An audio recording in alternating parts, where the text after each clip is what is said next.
Bonjour les amis, j'ai fait ma petite intro pour couper sur YouTube bien au début. Bienvenue sur cette nouvelle émission des Covid-19 pour ce nouveau mois de confinement qui commence. On s'est dit que ça serait bien de commencer, voilà, on est tous très contents. Là, il y a un retour, attention, je ne sais pas qui c'est qui a le retour. En son, ça doit être toi. J'ai la joie inénarrable évidemment d'accueillir pour la xème fois mon cher Romain ici présent. Ouais, si vous pouvez m'aider de sortir d'ici, ce serait cool, parce qu'en fait, je suis bloqué dans le confinement et dans cette émission. Si vous pouvez m'aider, ce serait... Voilà, on commence à répéter les mêmes recommandations. Oui, c'est ça, c'est en boucle. Il n'y a plus de recommandations maintenant, c'est fini, quoi. Je reçois Benjamin, ici présent. Bonjour Benjamin. Qui boit son verre d'eau. Salut, qui boit, voilà. Voilà, et nous avons Lorraine, ici présente. Salut la commu. Salut la commu. Hey, ça va bien? Voilà, bah écoutez, on est content d'être là. Moi, avant toute chose, je veux juste faire un gros big up à ma cousine et à mes cousins. Voilà, c'est perso, c'est pour eux. Courage, plein d'amour et bonheur. Bah, big up aux cousins et... Voilà. D'où l'importance de ne pas aller faire du jogging quand c'est pas l'heure. Merci beaucoup. Donc aujourd'hui, on va recommander en mode open bar. Hein, c'est pas une émission spéciale. Et comme la tradition veut qu'on accueille, on laisse commencer les invités nouveaux et pas les vieux de la vieille comme ici présent. Je propose honneur aux dames. Hein. Yes. Lorraine, qu'est-ce que tu as pour nous, s'il te plaît? Alors, la liste ou le premier truc? Le premier truc. Le premier truc. Alors, j'ai été fouillée, pas du tout. En fait, Romain m'a demandé expressément de parler d'une série que j'adore. Donc, c'est un peu hein. Non, il faut que tu libères quelque chose, Lorraine, c'est pour ça que... En fait, c'est une série que j'adore, que je pense que vous connaissez tous au moins de nom, qui s'appelle The Office, et la version américaine. Et il s'avère, pourquoi Romain m'en a parlé, c'est moment promo, que sur mon Instagram, de manière totalement privée, juste en ce moment, je fais des petites reviews de séries que j'aime bien, et c'est la première dont j'ai parlé. Donc voilà, big up à The Office US. Pourquoi The Office US? Eh bien, très bonne question, Jamie. C'est une série, en fait, pour ceux qui ne connaissent pas, déjà, c'est une adaptation de la version anglaise qui a été faite avec Ricky Gervais en personnage principal dans les années 2000. Qui est la vraie version de The Office, s'il te plaît, hein, qui dure 2 saisons et demie. C'est le bureau avec Berléand, s'il te plaît. Oui, c'est pas faux. Et elle a été adaptée du coup aux États-Unis dans les années pareilles, entre 2005 à peu près, dans ces eaux-là, je crois, à partir de 2005. Avec en guest star, en principal personnage, Steve Carell, que j'affectionne déjà particulièrement pour tous ses autres rôles dans les films américains de type humoristique. Voilà. Et pourquoi cette série incroyable? Alors déjà, pour ceux qui ne connaissent pas, le format, c'est le mockumentary, qui est faux documentaire. C'est-à-dire qu'en gros, toute l'histoire de la série, c'est l'histoire d'un bureau, d'un open space, de gens qui vendent des ramettes de papier, donc c'est pas ce qu'il y a de plus fun. Et du coup, en fait, ces gens-là sont gérés par un manager qui s'appelle Michael Scott, joué par Steve Carell. Et ce mec-là est assez passionnant parce que il essaye de se faire ami avec tous ses collègues alors qu'il est complètement taré, il se croit drôle, il l'est pas, enfin bref. Donc, globalement, la série se base sur le malaise permanent de la réaction des gens par rapport au personnage principal, ce qui est extrêmement drôle, parce que l'humour et tout. Et en fait, pourquoi le format est intéressant? Parce que du coup, ils filment avec plusieurs caméras, et donc ça veut dire que les personnages ont conscience qu'il y a des caméras autour d'eux. Donc ça veut dire qu'on a le droit à des regards caméra, on a le droit à des gros zooms, on a le droit à des... Donc en gros, on est vraiment immergé avec eux là-dedans. Et surtout, il y a aussi des interviews, j'imagine en fin de journée, soi-disant, mais qui sont du coup cutées par épisode, où on a leur propre retour sur ce qui s'est passé dans la journée, et on a l'impression que tous les jours, il se passe des trucs totalement absurdes dans leur bureau, alors que c'est quand même au fin fond d'une ville paumée des States où ils vendent du papier, enfin c'est censé être une vie assez normale. Et donc voilà, et je recommande cette série incroyable, puisque tout est bon, tout est à garder. Après, certains diront qu'il y a 9 saisons, voilà, ça peut se perdre un peu sur la longueur. Moi, tu vois, c'est vraiment ma question. C'est-à-dire que j'ai regardé le début de la saison 1 après avoir vu les 2 saisons et demie anglaises. que j'adore absolument. Je me suis dit, ok, c'est la même chose. Et puis j'ai vu qu'il y avait 9 saisons, et je me suis dit, bon, alors est-ce que je vais me taper les 2 premières saisons que j'ai déjà vues version anglaise pour ensuite voir la suite? Non, ça m'intéresse pas. Et ensuite, je me suis dit, est-ce que ça va pas être trop long, quoi? 9 saisons j'ai tiré la langue en avance. Donc voilà, j'ai pas osé y aller parce que je me suis dit, ça allait être trop long. Et voilà. C'est très dommage. J'ai une question non. pour la fan. Vas-y. Parce que moi, je fais partie de ceux j'avais commencé d'abord à essayer de regarder la version anglaise, et j'avoue que le côté trop malsain, trop gênant, trop awkward de la série anglaise, j'ai pas accroché. C'est ce que j'allais dire. En fait, c'est pour ça que pour moi, même si la série anglaise peut être géniale, c'est peut-être une adaptation, mais c'est pas du tout le même humour. Pour ceux qui connaissent un peu l'humour anglais, il est un peu angoissant parfois. Alors il est très malaisant, il est extrêmement malaisant, mais c'est ça qui est génialissime, quoi. Voilà, j'ai l'impression que ouais, vas-y. Il y a pas, enfin, j'ai l'impression que justement la version US, j'avais commencé à regarder un petit peu, pareil comme Clément, les premiers, je me suis dit, ah, ok, c'est pareil. Et j'ai cru comprendre que le ton changeait, que ça s'américanisait un petit peu au bout d'un moment. Et je voulais savoir, est-ce que ça vaut le coup peut-être de sauter une première saison? Je sais qu'une série comme Parks and Rec, par exemple, moi, chaque fois que je la conseille, je dis de sauter la première saison, d'aller direct à la deuxième, pour vraiment aller dans la série au moment où elle a trouvé son ton, ses personnages. Et je me demandais si, voilà, The Office, tu dis non, commencez au premier épisode, faites confiance et allez, ou est-ce qu'il y a peut-être un moment pivot Un moment pivot. Bah, déjà, je suis ravie que tu parles de Parks and Rec parce que c'est ma série préférée de tous les temps. Donc, merci de l'évoquer. Trop bien.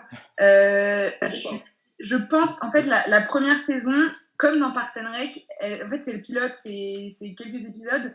Et c'est le condensé de l'adaptation anglaise à l'américaine, c'est-à-dire ils ont voulu garder toute l'ambiance malaisante, qui fait que c'est trop bien, hein, mais je trouve en effet qu'au fur et à mesure des saisons, ils ont su se placer et se différencier un peu dans vraiment caractériser les personnages de la version américaine et faire un humour qui reste un peu gênant, parce que c'est toujours la réaction des personnages par rapport à ce qui se passe, et ce qui se passe est gênant globalement.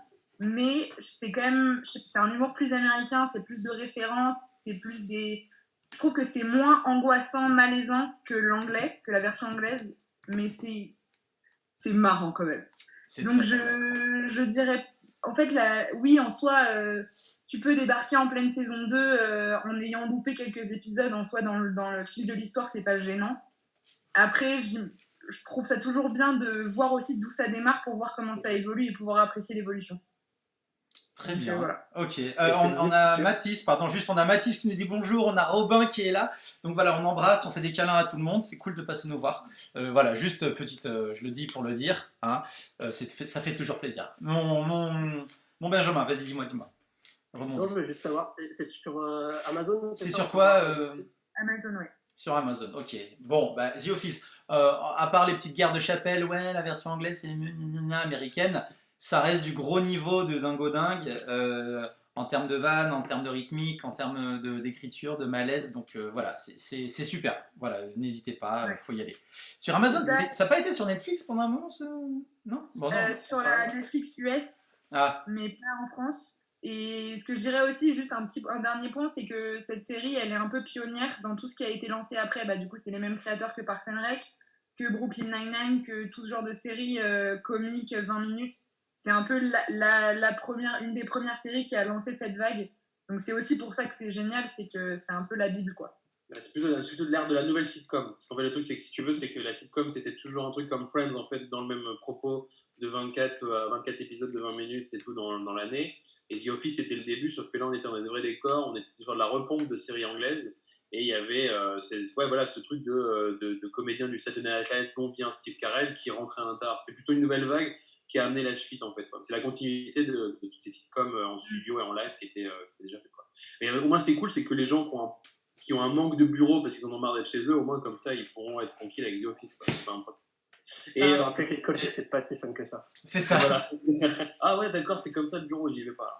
Et non, en fait, j'en ai discuté avec Lorraine aussi parce qu'en fait, comme je sais qu'elle aime bien The Office et que moi, je n'ai pas vu cette série, que je regarderai sûrement un jour, mais peut-être pas là, mais je regarderai sûrement un jour, tu vois. En fait, le truc, c'est que dans une reco que j'ai mis, en fait, il y a un mec, donc Cinéma, la chaîne YouTube Cinéma avec un S pour la science, parle de l'humour et parle de The Office. Donc ça m'a permis de connaître un peu plus The Office, de connaître un peu l'humour et tous les traitements qu'ils font, et c'est super intéressant.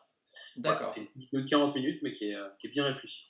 Très bien. Eh ben, merci pour cette première The Office US ou anglaise, hein. On va pas non plus chipoter trop. Voilà, allez-y comme vous voulez. Mon Benjamin, qu'est-ce que tu as pour nous? Eh ben écoute, c'est super que tu aies commencé avec The Office, Lorraine, parce que c'est complètement dans la lignée. J'ai aussi une série qui est aussi une série sur un lieu de travail, sur une vie de bureau, mais beaucoup plus récente, parce que c'est sorti là il y a quelques jours. Et ça s'appelle Parlement, et c'est super bien. Alors, qu'est-ce que ça vaut, Parlement? Et ben c'est génial. Enfin, je suis vraiment, vraiment emballé, et je le dis d'autant plus que j'ai commencé, je suis pas allé à reculons, mais je l'ai un peu regardé par obligation, quoi. Vraiment, au début, je me suis dit, bon, série française, allez, c'est pas des épisodes trop longs, faut que je jette un coup d'œil, je vais me faire une idée et tout. Et en fait, c'est excellent. C'est vraiment, c'est mon petit coup de cœur du moment. De quoi ça parle et qui fait ça? C'est une série qui est créée par Noé Debré, donc scénariste qui avait notamment commencé en travaillant avec Audiard, qui l'a un petit peu formé sur ses derniers longs métrages auxquels il avait participé avec Thomas Piguin. Et c'est une série comique, donc format court, des épisodes d'à peu près 25 minutes, une demi-heure, qui suivent le quotidien de Samy, qui est joué par Xavier Lacaille, qui est excellent, et qui suit donc le quotidien d'un jeune assistant parlementaire qui débarque à Bruxelles et qui est complètement paumé, et qui se rend compte qu'en fait les gens qui travaillent là-bas sont aussi complètement paumés, et il va essayer de se démarquer, se retrouver dans tout ce bordel en apprenant un petit peu sur le tas. Et il y a un humour très cynique où en fait les personnages sont potentiellement, ont tous un côté, personne n'est gentil, mais tout le monde a un bon fond, mais on peut faire confiance à personne, mais en même temps on est obligé de se trouver des alliés même quand on a l'impression que ce sont nos ennemis. Enfin, tout ça fonctionne super bien. Et non seulement c'est très bien écrit, les dialogues sont super, c'est très bien joué, mais surtout c'est bien réalisé. C'est réalisé par Émilie Noblet et Jérémy Saint. Et en fait, c'est surtout ça qui m'a pas surpris, mais qui a été un vrai plus, c'est qu'il y a un humour visuel. Il y a vraiment, je pense, au début du deuxième épisode, il y a une petite scène d'ouverture qui se passe dans un hall avec des ascenseurs, qui joue sur la profondeur de champ, sur les mouvements des personnages, sur les ouvertures de portes, fermetures de portes. Et il y a un vrai sens du timing dans le montage, dans les cadrages, dans comment créer des situations un peu awkward dans la mise en scène. Donc, je conseille vraiment. D'accord. Parce que c'est vraiment le truc. Y a eu une mode, entre guillemets, il y a 2 ans, si je ne m'abuse, dans les festoches de séries, tout ça. Tout le monde voulait faire des séries justement sur l'Europe, sur le Parlement européen, sur tout ça. On en avait vu quelques échantillons, et ça, j'ai pas l'impression, après c'est que mon point de vue, mais j'ai pas l'impression que ça a explosé, tu vois, on n'a pas eu on n'a pas eu le raz-de-marée de séries politiques franco-européennes qui aurait pu arriver. Et ça, c'est ça qui m'a étonné avec cette série, c'est que ça arrive genre 1 an ou 1 an et demi après la mode des séries sur le Parlement européen, et pouf, et ça pop maintenant. Et ça m'a super surpris de voir ça. Je me suis dit, mais ils sont à la bourre ou enfin c'est. Moi, j'avais lu. En fait, au départ, c'était chez Canal, c'était un développement chez Canal, et j'étais lecteur chez Canal à l'époque. J'avais pu lire les scénarios qui étaient déjà très très bien. Je sais pas pourquoi ça s'est pas fait finalement chez Canal. Et c'est sur France Télé maintenant. C'est ça? Et maintenant, c'est sur France Télé, et c'est seulement en ligne. C'est sur France Télé, plateforme web. Voilà, c'est pas diffusé. C'est France.tv, je crois. Ouais. France.tv, c'est ça. Ouais. Et donc, parce qu'on s'y perd un petit peu entre le replay et slash, le truc et machin. Donc, c'est sur France.tv, Parlement. Et puis, c'est très très bien adapté. Entre la version scénario que j'avais lue il y a quelques temps déjà, et là, ils ont notamment vachement intégré tout ce qui s'est passé avec le Brexit, il y a un personnage de députée anglaise qui est en train de faire une dépression post-Brexit qui est extrêmement drôle. Enfin, ils ont vraiment nourri la série de tout ça, et après pourquoi maintenant, je sais pas. Ouais, t'es pas dans les petits papiers non plus. Mais en tout cas, je suis content que ce soit allé au bout, et le résultat en vaut vraiment la peine. Est-ce que ça fait écho à la situation politique française ou pas du tout? la série, en fait, se passe. Je pense que ça devait être compliqué de pouvoir faire un truc qui corresponde exactement au moment où ça sort, parce que ça bouge tellement vite. Voilà. Donc, la série se passe juste après le Brexit. Ça commence juste après le vote, ouais, c'est ça, je crois. Enfin, bref, il y a une temporalité ça se passe il y a quelques années, donc on est un petit peu en décalage. Et je pense ils ont donné ce marqueur-là pour pouvoir justement avoir une liberté de pas être volontairement en décalage avec une actualité qui serait compliquée. Je pense. Et c'est du combien? C'est du 8x26, c'est ça en fait? Du 10x26 je crois qu'il y a 10 épisodes de 26-30 minutes, peut-être comme ça. Et, est-ce qu'ils personnifient des gens qui existent vraiment avec leur nom ou c'est que des personnages inventés? Non, que des personnages inventés. Que des personnages inventés et qui sont tous à la limite de la caricature, mais avec toujours un bon fond, une complexité qui fait qu'on sort d'une pure caricature. Le député qui connaît rien et qui se cache. Il y a un personnage qui est joué par Philippe Duquesne, je crois. Enfin, ouais, c'est ça. Ouais, c'est Philippe Duquesne, ça. Philippe Duquesne, ça. Et qui est un personnage donc de député complètement paumé. Il le dit lui-même. Il dit, moi, je suis comme l'élève de primaire qui arrive au collège et qui n'a pas appris à lire, qui n'a pas appris à écrire. Mais t'arrives en 6e et c'est trop tard. Donc, c'est pas maintenant. Ça fait 3 ans que je suis ici. Je sais pas comment ça marche. C'est pas maintenant que je vais demander. Et ça pourrait vraiment être une caricature de cette espèce de cliché de l'eurodéputé qui sert à rien et qui utilise les deniers européens juste pour rien faire. Mais derrière, le personnage, à des moments où il est sauvé, à des moments où il va briller, à des moments où quand on lui donne un petit coup de pouce, il peut devenir sublime d'un coup. Et on est toujours sur cet équilibre où même la caricature des clichés, des choses qu'on pourrait reprocher à l'Europe ou qu'on pourrait croire est toujours nuancée. D'accord, donc c'est pas à charge contre le Parlement européen. C'est pas à charge. Justement, il y a un fil rouge dans la saison qui commence dès le premier épisode où en fait Samy va un peu par erreur accepter de prendre un dossier qui est un dossier qui touche sur la pratique du finning, où en fait on coupe, c'est cette pratique de braconnage où on capture des requins, on coupe les ailerons et on les rejette à la mer pour pouvoir revendre les ailerons. Et en fait, c'est le fil rouge qui va traverser toute la série. Et donc, il y a vraiment cette idée c'est absurde, c'est délirant, c'est à se taper la tête contre les murs, mais à la fin, c'est des choses importantes qui sont traitées, et si on arrive à faire bouger ce petit truc-là, ça sert quand même à quelque chose. D'accord, cool. D'accord, donc c'est Parlement sur France Télé Web replay / machin, et c'est très bien. Tapez Parlement série, trouvé. Oui, j'ai montré en arrière-plan le truc. Cool, c'est marrant parce que je le vois passer sur le web là depuis quelques jours et je savais pas du tout si j'allais m'y lancer. Et ben on va lancer ça. Je savais même pas que c'était sorti parce que moi j'ai entendu parler vu que j'ai rencontré quelqu'un de France Télé il y a pas longtemps qui m'avait parlé de ce projet et qui y croyait beaucoup parce qu'ils étaient contents du cast et de l'humour, donc si tu viens appuyer ça, c'est cool, quoi. D'accord, donc il y a West Wing et il y a Parlement, voilà. C'est les deux. Exactement. C'est les deux valeurs sûres. Merci Benjamin. Mon Romain, qu'est-ce que tu as pour nous aujourd'hui? Moi j'ai vu que c'était la journée des transitions. Alors moi je me dis quand même que là on vient de parler en fait un peu des journées de bureau entre The Office et Parlement. Qu'est-ce qu'on fait après une journée de bureau? On va boire une bière. Ah, on va boire une bière. Donc moi j'avais envie de parler un peu de binous, quoi, tu vois, parce qu'on ne pas forcément de parler de dire on va boire des coups avec des gens, mais voilà, donc je voulais parler en fait en plusieurs, on va dire en fractionné, d'une chaîne YouTube qui s'appelle Une bière et j'y vais, en fait, qui Clément va nous proposer. Bam, et voilà, c'est bon. C'est ça. Et donc c'est un mec qui depuis c'est un petit moment, parce que là il a fait sa 100e vidéo et tout, qui explique un peu les différents types de bières. Donc je trouve que c'est un mec qui est basé à Montpellier, je crois, qui explique comment se font la bière. Il explique aussi comment tu peux faire ta propre bière avec les kits que tu peux acheter sur internet et tout ça. Et voilà quoi, donc il t'explique un peu comment ça marche au niveau du céréal, au niveau de la fermentation, de pourquoi une bière est beaucoup plus alcoolisée. L'histoire de la bière aussi explique comment l'IPA est née, parce qu'en fait c'est une double fermentation et en fait qui a été créée par les voyages qui étaient beaucoup plus longs. Donc en fait quand la bière allait de l'Angleterre vers l'Inde par exemple, il mettait double d'orge, en fait double dose, pour que ça dure plus longtemps et c'est devenu l'IPA en fait, c'est devenu une bière qui était beaucoup plus amère et tout ça quoi. Donc voilà, il explique un peu comment tout fonctionne. Comment? Indian Pale Ale. Indian Pale Ale, d'où le nom de Indian Pale Ale, tout à fait.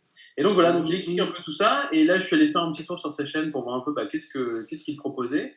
Et voilà, il fait une petite émission un peu particulière où il explique qu'il a une chaîne Twitch aussi où il va discuter de bière en live avec certaines personnes. Et il explique aussi qu'en fait, là, il nous propose 2 liens.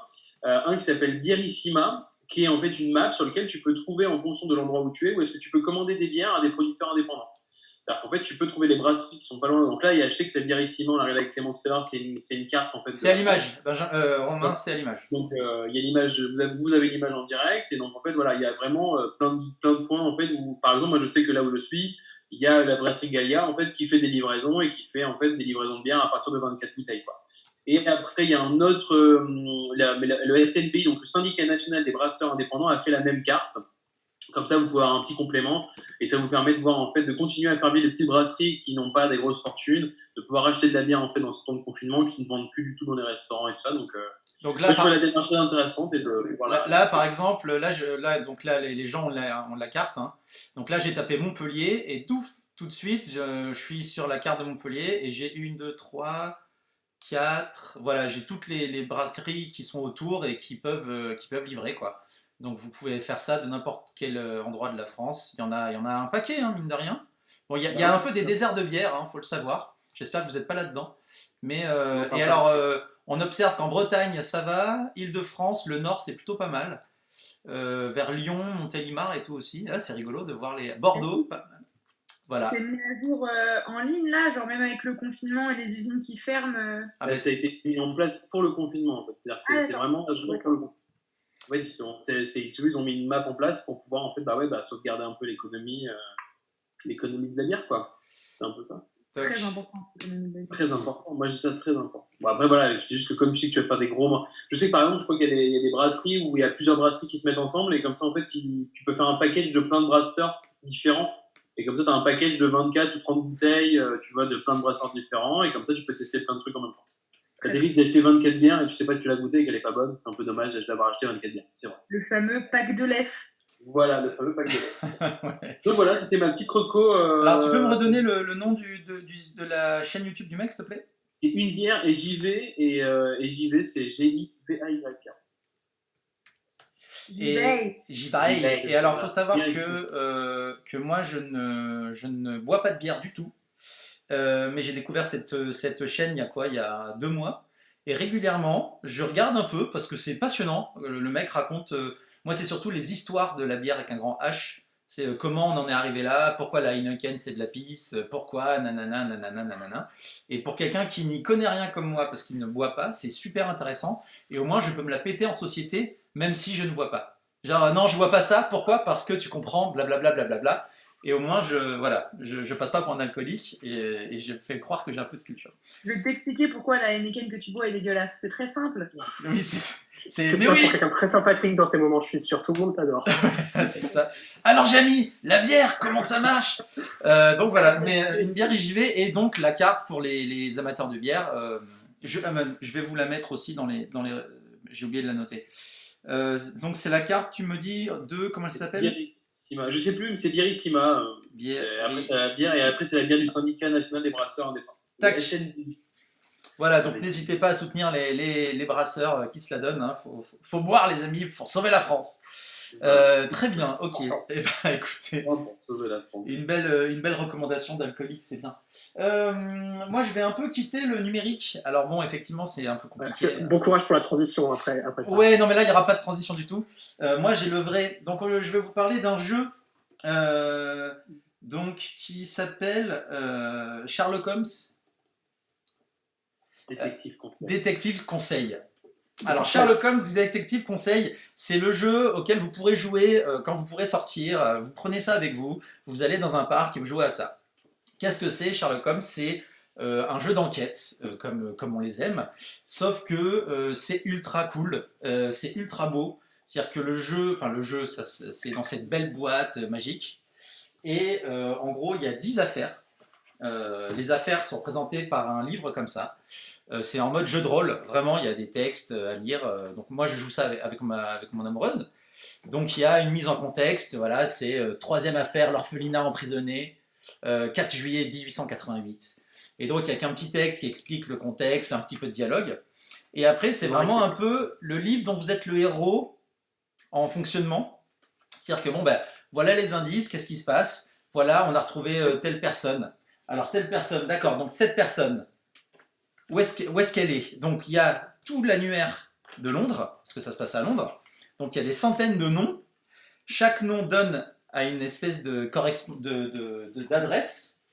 qui donne sur la magnifique carte de Londres, avec plein d'adresses, tout ça. Et, en plus de ça, vous avez... Ouh là là, faut pas que je l'abîme quand même, c'est plein de la merde. Et pour chaque affaire, vous avez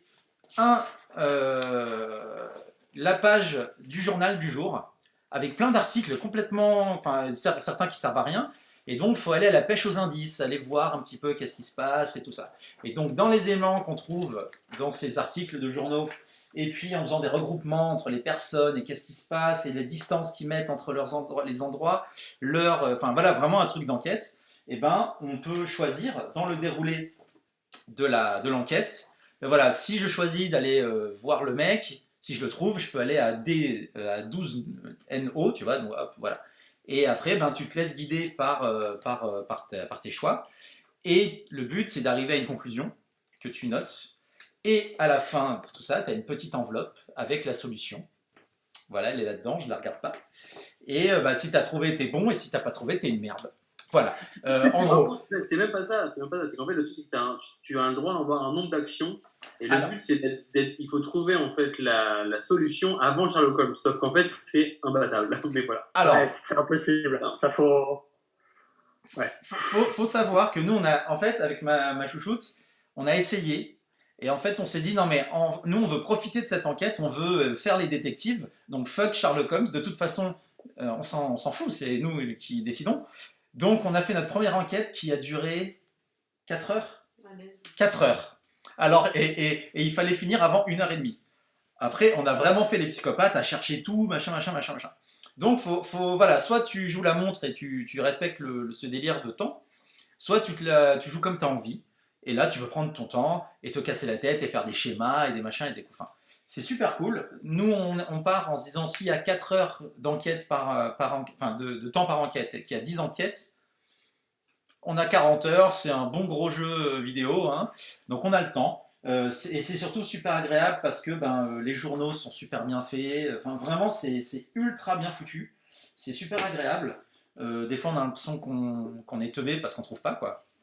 Mais voilà, et ça coûte 40 balles, je crois, 45, voilà, de 1 à 8 joueurs, 90 minutes ou plus, bah oui, ou plus. Et il faut savoir qu'il y a 3 ou 4 coffrets comme ça sur cette collection, 3, voilà. Et il y a plein d'autres jeux comme ça de plateau de flics, voilà. Benjamin. Et Clément, ouais, je sais pas si tu sais, c'est marrant que tu parles de ce jeu. Tu disais, c'est un jeu à jouer après le confinement, mais Asmodée a mis en ligne des outils où en fait, c'est pas possible de choper tout le jeu en ligne, mais c'est possible de choper une partie du matériel. Et donc comme ça, si quelqu'un comme toi a la boîte, il peut jouer en ligne avec tous ses copains par Skype ou par Zoom ou par machin chouette. Les autres téléchargent les journaux, les plans, etc. Et c'est possible de se faire à distance une enquête de Sherlock Holmes à partir du moment où une des personnes a la boîte de base pour avoir le texte du scénario. D'accord. Ah putain, c'est trop bien ça. D'accord. Ouais, et moi, j'ai la numéro 2, moi. J'ai la version de Jacques Léventreur, donc si vous voulez. Ah. Mais ouais. C'est sur le site d'Asmodée, ils ont fait toute une page avec différents jeux en ligne, différents accès à des ressources pour pouvoir profiter de certains jeux en période de confinement. Et il y a notamment tout le matériel nécessaire, sauf les scénarios, pour pouvoir jouer collectivement à distance à Sherlock Holmes. Ah mais c'est trop cool. C'est génial, le confinement, tout le monde est très généreux. Enfin bon, c'est des clients potentiels, hein, on est d'accord. Mais au moins, ils donnent plein de choses. Donc voilà, donc si tu en as marre de jouer seulement avec ta chérie et qu'à un moment tu te dis non, il me faut 2 partenaires d'enquête, c'est possible. Mais en fait, l'avantage de jouer avec ma chérie, c'est que j'ai l'impression que je suis intelligent. Ah, voilà, donc voilà, c'est possible. Voilà, c'est toi, ma chérie. Très belle présence à l'écran. Voilà. Il y a une question, c'est parce que c'est jusqu'à 8 joueurs, mais du coup, tu joues comment à 8 ? Tu te répartis le... Tu fais une enquête à 8, en fait. Oui, voilà, en fait, tu peux être 15, hein, voilà. Ouais. Okay. C'est comme un escape game, en fait, quoi. Tu vois, c'est qu'en fait, tu choisis, c'est juste sur le moment, qu'est-ce que tu fais. Il y en a un qui a les journaux, il y en a un qui a la map, et puis voilà. C'est parti, quoi. Voilà, c'est tout, c'est juste ça. Et après, il y en a un qui prend l'annuaire, qui fait ça, il y en a un qui dit des trucs. peux te répartir comme tu peux, puis tu réfléchis. Et après, le but, c'est que moi, je sais que quand je jouais, j'essayais toujours de prendre un truc un peu en bloc-notes, t'écris dessus, tu mets ton petite enquête, et puis voilà, quoi. Et je suis d'accord avec Clément, le but, c'est vrai qu'en fait, battre Sherlock Holmes, c'est cool, mais en fait, le jeu en soi, il est déjà cool, que tu peux prendre le temps, et c'est rien de se piquer. En fait, c'est plus cool de même, je trouve même super intéressant de lire les articles de journaux qui ne servent à rien. Bah oui, carrément. Mais alors après, le problème, c'est que comme il n'y a personne pour te dire non, mais ça sert à rien, c'est aussi pour ça que ça a duré 4 heures. C'est que nous, des fois, on a bloqué sur un article, on s'est dit non, mais il y a un truc, c'est pas possible et tout. Et on a cherché comme des teubés, et en fait, non, il n'y avait rien du tout. Donc voilà, faut être prêt à retourner du vent. Mais c'est super cool. Et puis surtout, c'est le retour au solide, au papier, à tout ça. Et moi, j'aime beaucoup. Mais Clément, c'est toi qui as buté ou c'est Aliénor qui a buté sur l'article pour savoir comme ça en fait c'est moi apparemment. Sans dénoncer, hein, après on ne pas de nom, mais. C'est pas pour foutre la merde, c'était juste parce que j'aimerais continuer la discussion là-dessus, quoi, c'est pour ça. Non, mais il n'y a pas de problème, merci. Donc voilà, Sherlock Holmes, il y a toute une collection, et dans n'importe quelle boutique ou sur le web, il y a plein de jeux comme ça, des trucs futuristes, voilà, il y en a plein, vraiment. J'ai vu qu'il y avait une appli aussi qui faisait ça, donc si vous aimez ça, c'est vraiment, vraiment super cool. Donc c'est Sherlock Holmes, détective conseil de Space Cowboy. Voilà. Fabriqué, tu nous envoyer le lien là pour aller récupérer le reste. Fabriqué en Chine. Je pourrais ça. Voilà. Et on a Simon qui nous dit quid de Westworld dans les recommandations. Alors est-ce qu'on en parle de Westworld? On va pas parler de la saison 2. Voilà, moi je propose qu'on. Mais parce qu'il y a 3 qui arrivent. Moi, Ouais, j'ai fait le premier en bâillant très très fort. Et j'ai dit, de toute façon, j'ai vu le premier. Regardez le film. Ouais, voilà. Regardez le film, qui est vraiment vraiment cool, de 1979 ou je sais plus quand. Et c'est ultra cool. C'est de la série B bien rigolote. Mais c'est très beau, c'est très stylé, mais c'est très nolanien dans l'écriture, à savoir, je prends 4 épisodes pour t'expliquer un truc qui prendrait un demi-épisode. Et puis après, ça a beaucoup de meublage. Voilà, moi, c'est mon avis sur Westworld. Je suis pas fan du tout. J'ai hâte qu'on fasse une émission sur Christopher Nolan. Non, mais il a fait des trucs bien. Non, mais là, je crache Westworld comme ça en 2 secondes. Si quelqu'un veut récupérer le truc en disant non, mais mec, c'est quand même bien, n'hésitez pas, allez-y. J'ai toujours pas vu. Donc, moi, j'ai aimé la saison 1 parce que t'as des suspens, parce que t'es surpris, parce que c'est bien joué, parce que c'est beau, parce que plein de choses. La saison 2, je crois que c'était la première fois que je décrochais d'une série au bout de 2 épisodes, genre je n'ai pas envie de continuer. Donc vraiment, j'étais là genre non merci. Donc voilà. D'accord. Je suis un peu posée du coup. D'accord. Donc je ne parlerai pas de ça. D'accord. Ben, t'as vu toi ou pas du tout? J'ai vu la première saison, en fait j'ai eu beaucoup de mal sur les premiers épisodes, et c'est le genre de série où tout le monde autour de moi me dit non mais attends, tu vas voir à l'épisode 6 ou à l'épisode 7, il y a un truc de malade, il y a un truc de dingue, tu vas avoir... Puis le fameux truc est arrivé, pour ceux qui ont vu la série ils savent ce que c'est, et moi personnellement, avec mon petit côté ayatollah de la narration, faut respecter le spectateur et tout, ça m'a mis hors de moi, j'ai eu envie de balancer ma télécommande à la télé, enfin de tout casser, et j'arrête. Ah ouais, voilà. D'accord. Et c'est très personnel, mais ce petit twist où, voilà, qui arrive aux 2 tiers de la première saison T'as un petit peu retourné, d'accord. Ben, donc Simon, désolé, si tu as des arguments pour Westworld saison, enfin, il dit juste Westworld. Donc si tu as vu et si tu aimes, dis-nous. Hein. Toi, Simon, vas-y, argumente. Ouais, vas-y, balance. Voilà. Hein. T'as qu'à faire pour toi. On l'invite avec nous la prochaine fois, il n'y a pas de problème. Ah, mais grave. Et en plus, Simon, il est. Pas moi le malin là. Non, il est trop cool. Bisous, Simon. Très bien, donc on a fait déjà un premier tour, très bien. On recommence par les filles, une fois de plus, ou est-ce que tu... Par les filles, vous êtes tellement... Mais non, mais parce que t'es plusieurs en une, on le sait bien. Non, j'aime beaucoup ton t-shirt. On me le dit souvent. Moi, le deuxième truc dont je voulais parler, c'est... moi, je suis très humour aujourd'hui, à part dans lesquels il y a un truc qui est un peu moins marrant. Mais en cette période de confinement, j'avoue que je me suis réfugiée dans tout ce qui est film, série, ou même, je vais vous parler d'un compte Instagram. Je suis très rigolée. Vraiment, c'est ma passion du moment déjà de base. Mais là, j'aime bien passer mes journées à faire ça. Et du coup, le compte dont je voulais vous parler, c'est le compte de Alice Moitié. Alice Moitié. Alors attends, je vais essayer d'aller chercher ça. Alice Moitié tout attaché, de manière écrite, de manière basique. Alors pour ceux qui connaissent pas, du coup, c'est une meuf qui a, je pense, entre 25 et 30 ans, qui est réalisatrice et photographe dans la vie et qui est assez reconnue en France et même aux États-Unis. Elle fait des clips. Enfin, disons qu'elle est assez connue et son travail, moi déjà j'aime beaucoup son travail. Et à côté de ça, de manière amateur dans le sens où c'est pas du tout son boulot, elle fait des stories et des vidéos, mais trop marrantes. D'accord. C'est-à-dire que vraiment, genre typiquement aujourd'hui, mais juste fou rire, aujourd'hui elle a fait des stories, je pense 25 stories, donc c'est un peu long quand même, sur le nouveau filtre, je sais pas si vous avez vu, où en gros t'as une espèce de carton, c'est marqué en fait une phrase en anglais, mais qui est phonétique, et en gros tu dois retrouver en gros à quoi ça correspond. Enfin, c'est des mots séparés, et tu dois le répéter un peu dans ta tête pour comprendre à quoi ça correspond. Et en l'occurrence, elle est assez douée à faire ce jeu-là, du coup elle en a fait 25 de suite, et bref, à chaque fois elle est surprise d'elle-même. Je suis quand même extrêmement douée.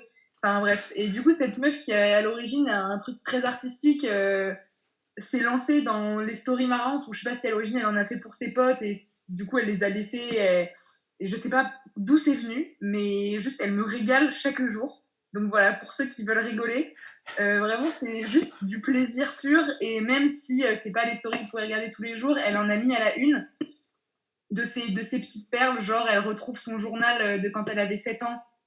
Et elle raconte des trucs sur ses potes qui se foutent de sa gueule et tout. Enfin, c'est juste, elle est hilarante. Donc, mais voilà. attends, mais c'est quoi? C'est une influenceuse? C'est une... Bah, elle est réalisatrice et photographe, donc normalement, D'accord. toutes ses publications, ça tourne vachement autour de son travail, donc c'est plutôt de l'image et tout ça. Et en fait, à côté de ça, elle fait des vidéos, elle fait des stories marrantes. D'accord, c'est vraiment son side project. Je fais rigoler. D'accord. C'est pas une humoriste. Qui a pris plus d'ampleur finalement. Pardon? Comment? 78 000 abonnés. Ouais, non, c'est ça. Je sais pas d'où c'est venu, si maintenant, mais je sais que, elle fait pas de spectacle, elle a pas de compte YouTube, ou elle fait pas d'humour vraiment. D'accord, métier. ok. Donc c'est pour ça aussi que c'est cool, c'est qu'à côté de ça aussi, dans ses stories à la une, il y a son travail de dessin, de photo, il y a son côté vraiment artiste, et à côté de ça, mais fou rire quoi. Juste vraiment fou rire. J'aime bien. Après, c'est un certain humour, mais moi j'avoue que je suis très très fan, et en fait, c'est une pote qui m'en a parlé il y a longtemps, et je suis retombée dedans il y a pas longtemps, et je me suis refait toutes ces stories à la une, mais vraiment toutes, genre un soir à 3h du mat, parce que best. Et j'ai pleuré de rire, quoi, vraiment. Des larmes coulaient, vraiment. Des larmes. Alors, Des c'est larmes. là où je sens que je suis vieux. C'est que les stories des gens, j'ouvre jamais, mais jamais de la vie, j'ouvre une story, quelle qu'elle soit. Hein. Et c'est pas tant. C'est peut-être le format en fait qui me. Parce que je sais qu'il y a plein de choses très bien, hein, il y a plein de choses pourries, mais c'est déjà Instagram, j'utilise pas. Donc c'est peut-être ça surtout. Mais même sur Facebook, même sur les. T'es définitivement vieux là, ça fallait pas le dire. Non mais oui, non mais c'est ça. Alors, mais tu vois, mais Instagram. les stories. Les stories, ça me. Et du coup, j'ai l'impression de rater plein de trucs super cool parce que je suis pas les stories des gens. Bah, au pire, tu peux vivre sans. Enfin, je veux dire, ces vidéos qui sont très drôles, c'est pas Ah très bah grave. oui, je vis très bien sans, il n'y a pas de problème. Hein. Et c'est dans l'esprit de. Parce que c'est un compte public, donc si un jour t'as une petite baisse de morale, tu peux aller piocher dans des stories à la une chez elle et ça donne le sourire, quoi. C'est ça, quoi, en gros. D'accord. Et à la demande, si besoin, on prend ce qu'il y a. D'accord. Et Clément est sur TikTok, donc tout va bien. Mais non. Non, c'est pas vrai. En plus, j'utilise sur des comptes de mecs qui font des effets spéciaux ou des mecs qui font du tournage pour montrer les techniques, comment on a fait ce plan-là et tout ça. Donc voilà, je suis pas complètement un vieux. T'es pas obligé de te justifier, hein, t'inquiète. Non, mais si. Très adulte comme utilisation, quoi, très pro finalement. Bah oui, bien sûr. Voilà, parce que quand je veux rigoler, j'ai ma chérie qui est là, qui est tellement drôle. J'essaie de me récupérer. J'essaie de me récupérer de tout à l'heure. D'accord, donc c'est Alice Moitié. C'est une française? Ouais, c'est une française, mais parfois ses stories où elle les met un peu en anglais parce que elle est un peu connue, enfin pour son travail de réal et de photographe aux States et tout, mais juste fou rire. D'accord, juste fou rire, d'accord. Juste fou rire, et à n'importe quelle heure de la journée, c'est un plaisir. Voilà. D'accord. On dirait une pub pour les Ferrero Rocher, tu sais. À n'importe quelle heure, on peut se la mettre. Plaisir. Ça, c'est le grand. Eh ben écoute, je l'ai noté, compte Instagram Alice Moitié pour ceux qui sont jeunes ou qui ont du goût. Non, justement, c'est pour tous les âges, pour ceux qui ont envie de rigoler. Ça marche. Merci beaucoup. Mon Benjamin, deuxième reco, qu'est-ce que tu as pour nous? Écoute, je vais transitionner avec un peu de décalage parce que c'est dans la lignée de ton Sherlock Holmes. Ah, cool. Un autre jeu de la même boîte, c'est aussi Space Cowboys. Et c'est aussi un petit truc en équipe qui se fait à plusieurs, ça s'appelle Unlock, qui est un jeu pour les amateurs d'escape game, sous forme de jeu de cartes. Et en fait, j'en parle parce que donc, en temps normal, c'est plutôt un truc, donc ça s'achète en magasin, Fnac, jeux, etc. Tu peux acheter soit un scénario qui se présente chaque fois sous la forme d'un petit paquet de cartes, ils les vendent à l'unité, ou sinon ils vendent des grosses boîtes avec 3 scénarios différents. Mais en fait, en ce moment, il y avait déjà, mais c'est particulièrement intéressant en ce moment, il y a plusieurs scénarios en print and play, des scénarios gratuits, qui sont disponibles sur le site des Space Cowboys, où en fait, il y a juste à télécharger le PDF, on l'imprime, recto verso, pour avoir les 2 côtés des cartes, on découpe, et ça fait, il y a juste à télécharger ensuite une application sur smartphone qui va donner le chrono, qui va donner les indices, qui va donner toutes les petites choses qui va faire office de Game Master, en fait. Et après, voilà, on a juste à imprimer le jeu, le découper, lancer l'application, et c'est des parties qui durent un peu moins longtemps que le jeu de base. Là où les parties habituelles, ça fait plutôt 1 heure, là, les print and play sont plus sur une demi-heure. Mais il y en a plusieurs en stock, donc il y a de quoi faire. Et le principe du jeu, globalement, donc c'est comme un escape game, on arrive dans une pièce, il faut sortir en un temps record, enfin, avant la fin du chrono, en résolvant des énigmes. Et en fait, la base du jeu repose sur l'idée que, typiquement, on va avoir une carte avec un numéro qui va, par exemple, correspondre à une serrure, et un numéro couleur bleue, une carte avec un numéro couleur rouge qui va correspondre à une clé. Et en fait, si on met la clé dans la serrure, donc on additionne les 2 numéros, ça donne un nouveau numéro, on va piocher dans le paquet la carte de ce numéro-là, et puis là, c'est la porte ouverte, et on avance comme ça au fur et à mesure dans l'escape game. C'est très sympa comme jeu, c'est super fun. Et donc là, voilà, il y a de quoi faire si on veut s'occuper pendant le confinement. Je crois qu'il y a 4 ou 5 scénarios gratuits sur le site des Space Cowboys. Et il y en a un petit bonus qui n'est pas sur le site des Space Cowboys, qui est sur le site, je crois, d'un blogueur qui s'appelle Gus & Co. Et en fait, qui est un scénario illustré par Lewis Trondheim, le dessinateur, notamment des aventures de Lapino, et qui a un petit scénario un peu délirant qui s'appelle Noël en juillet, et qu'il avait fait comme ça en bonus cadeau.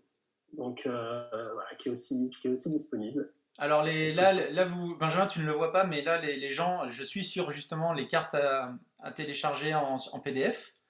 Voilà, c'est juste pour dire ce que les gens voient, hein. J'étais sur le site, là je suis sur le site des Space Cowboys et tout ça. Voilà. Et donc il y a différents scénarios avec différentes difficultés. Je crois que la 5e avenue est parfait pour commencer. Il est très facile, c'est vraiment, ça se fait rapidement, on comprend le principe et tout.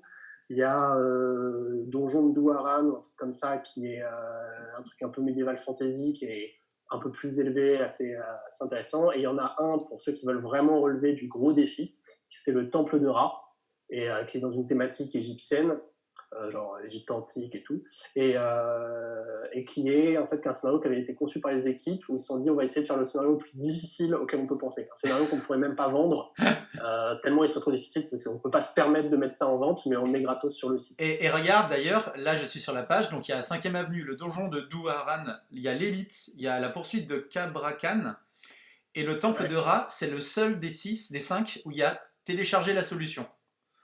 Tu vois, c'est le seul où on peut télécharger la solution. Donc ça montre que le jeu est violent, quoi. Et toi, Pardon ? Non, je disais que tu y avais déjà joué en physique. Je l'avais déjà joué en physique, quoi. Il doit y avoir plusieurs boîtes là-bas qui sont rangées, mais ouais, non, c'est plutôt... Le jeu de base, vaut mieux y jouer à plusieurs, enfin vraiment à 3-4 joueurs, parce que c'est souvent comme ça aussi qu'il y a un plaisir à tout. Après, là, les petits jeux, c'est aussi l'avantage des petits print and play, c'est qu'on peut faire ça à 2 tranquillement. Il n'y a pas besoin de rassembler 3 ou 4 personnes pour pouvoir arriver au bout. Ok, cool. D'accord. Parce que j'ai vu des photos passer là où tu as un iPad avec un chrono, tu as une lampe. Alors il y a des gens qui allument avec une sorte de lampe des cartes. C'est un truc spécial. Alors, ça, c'est sûr. Je ne suis pas sûr que dans les print and play il y ait ça, mais en effet, donc ils en sont à 5 ou 6 boîtes sorties là. Et au fur et à mesure des boîtes, ils ont de plus en plus amélioré l'application. Et donc, il faut une application sur ton smartphone, tablette ou autre pour pouvoir suivre en même temps. Et ils ont développé des scénarios où tu vas vraiment devoir utiliser ton téléphone. Et il y en a un notamment où l'application se lie à ta caméra et tu passes la caméra sur les cartes et ça fait apparaître des mots cachés. C'est comme si tu avais des... Putain, c'est trop bien. Comme ça. Mais je suis pas sûr qu'il y ait ça sur les Non, scénarios gratuits. ça me rappelle dans les mystères de Pékin. À l'époque, tu avais la carte rouge, où tu avais un filtre rouge et Ouais. ça révélait des mots. Et tu mettais et tout, ouais. Tu vois, je suis vieux. Tu vois, voilà, ça dit que je suis vieux. Hein, voilà. Plus Voilà. que les stories Aujourd'hui, tu Instagram. prends le smartphone. Le Instagram. smartphone est la nouvelle carte rouge. C'est C'est ça. un jeu là qui fait ça aussi, une sorte de décodeur où qui fait la même chose que le mystère de Pékin, t'inquiète pas, c'est pas si vieux que ça, Clément, toi. D'accord. C'était Chun-Li, le meurtrier. Ouh. D'accord, bah écoute, Unlock. Il est raciste ce jeu. Oui, c'est toujours. C'est le même éditeur? C'est Space Cowboy toujours, c'est ça? C'est Space Cowboy, ouais. Ok. Et je crois que c'est le même auteur, Cyril Demeg, je crois, qui était aussi l'auteur de Sherlock Holmes, si je ne dis pas de bêtises. Petite parenthèse, est-ce que ça rapporte bien de créer des jeux de société? Quelqu'un le sait? Alors, je crois que donc c'est une industrie de prototype, hein, donc t'as un truc qui cartonne, ça marche. Enfin, donc c'est typiquement, je pense que c'est assez comparable au ciné ou à des boîtes de prod. C'est-à-dire que tu vas avoir quelques sociétés qui s'en sortent très très bien et pour qui ça cartonne, et t'as plein de micro-éditeurs qui galèrent. Et pour ce qui est des auteurs, il y en a peu qui en vivent. Mais après, tu as quelques stars, il y a Bruno Catala, Antoine Boza, des types comme ça, qui ont réussi à tellement avoir de succès que maintenant, enfin, dans le milieu, leur nom fait vendre. Quoi. Et Ouais, donc, déjà. Ces gens-là peuvent en vivre complètement, sont 100% auteurs de jeux. D'accord. C'est comparable aux jeux vidéo, je trouve. Où, en fait, je trouvais que par exemple, dans le jeu vidéo, en fait, il y a beaucoup de petites boîtes indépendantes qui font des jeux qui sont super intéressants et qui s'en sortent. Et c'est pareil, sauf qu'en fait, ils visent vachement sur le crowdfunding. C'est-à-dire que moi, j'ai vu, je sais pas si tu as vu le jeu Cerebria, par exemple, tu sais, où en fait, c'est un jeu de coopération où tu peux jouer à 2 équipes. Et en fait, tu joues les émotions d'une seule personne. Et donc, tu joues les émotions positives et négatives en fait, du jeu. Il paraît que c'est super bien. Et en fait, maintenant, ce qui se passe, c'est que les jeux sont. Bah, moi, tous les derniers jeux que j'ai vus qui font des jeux entre guillemets tactiles comme ça, on va dire des jeux de plateau, c'est des jeux mais qui sont magnifiques. C'est-à-dire qu'en fait, tout est un peu dans les figurines, dans le graphisme et tout ça. Et c'est là-dessus en fait où tu vas, en fait, tu reviens un peu à une idée de l'objet où tu vas vraiment le payer. Et donc, tu as les mecs qui vont vraiment lâcher des bonnes tunasses pour pouvoir avoir un beau jeu et vont même, quitte à leur donner, dans le crowdfunding, va vraiment donner de l'argent avant pour que le jeu se crée. Donc, en fait, c'est plus un truc un peu une niche où il faut être au courant de savoir quel jeu va sortir et si tu veux participer au truc. Voilà. Mais après, moi, j'ai découvert des choses par des gens qui s'y connaissent beaucoup plus que moi et j'ai découvert des jeux magnifiques. Ouais, et je pense que ça peut fonctionner dans un circuit de niche, en fait. Ouais, c'est ça. Les gens sont prêts à lâcher la thune.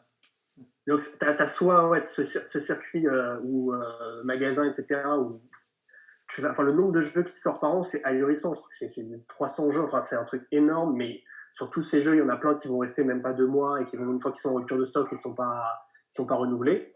Et à côté de ça, tu vas avoir tes gros jeux qui cartonnent, type Seven Wonders, Aventurier du Rail, etc., et qui, eux, arrivent à devenir des mastodontes et que c'est réédité chaque année et ça continue de se vendre. Mais voilà, donc c'est toute une industrie où tout le monde essaye de choper, de sortir ce jeu qui va pouvoir durer. Et en effet, de plus en plus, pour éviter d'être un peu dans cette course à faire le gros jeu qui va rester et qui va durer, on se retrouve en effet à avoir une part d'industrie qui se fait de plus en plus en crowdfunding, en Kickstarter, et trucs comme ça, où le principe c'est, en fait, tu sais que tu produis pour ceux qui ont acheté et puis tu vas pas produire au-delà. Une fois que c'est en rupture de stock, c'est en rupture de stock et ça a été fabriqué pour les gens qui ont déjà précommandé. Quoi.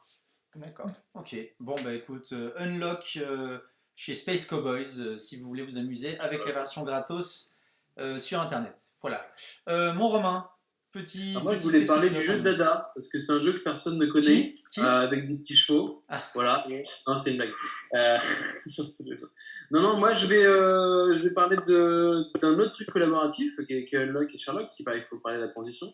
Non, moi, j'aimerais parler de la série Netflix qui s'appelle Love, Death and Robots, qui est sortie l'année dernière, qui est une série de 19 ou 20 courts-métrages, en fait, sur la science-fiction, et qui sont tous différents les uns des autres, même s'il y en a qui se recoupent forcément, en fait, vu que la thématique, c'était surtout un peu la réflexion. En fait, c'est surtout la réflexion sur la SF en général. Il n'y a pas de science-fiction particulière ou écologique ou que ce soit.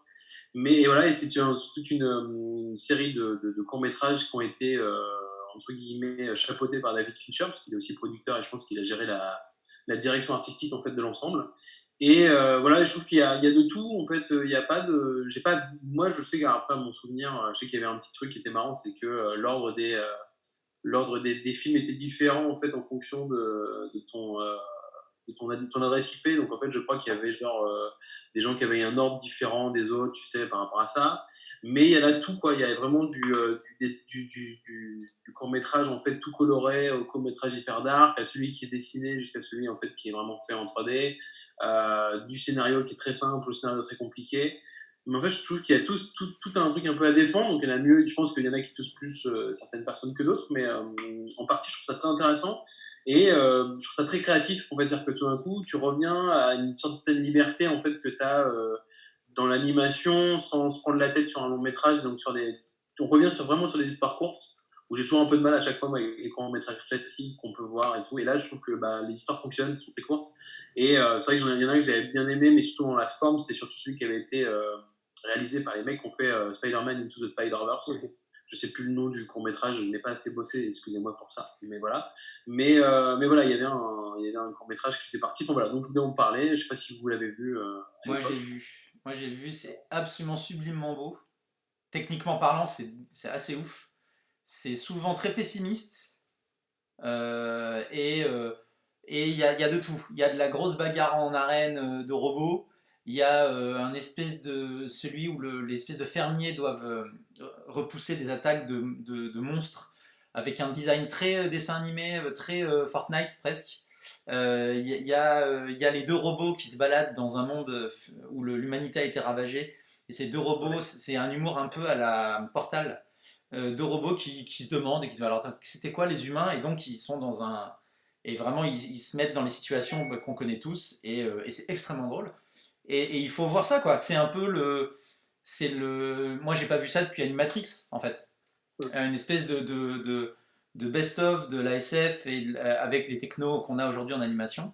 Et sauf que Animatrix était vraiment autour de Matrix, et que là il n'y a même pas de cohérence. Enfin, il y a toujours la mort qui est là quelque part, hein, mais c'est vachement bien. Et c'est super bien écrit, c'est court, c'est mortel. Voilà, C'est quelle durée d'épisode à peu près?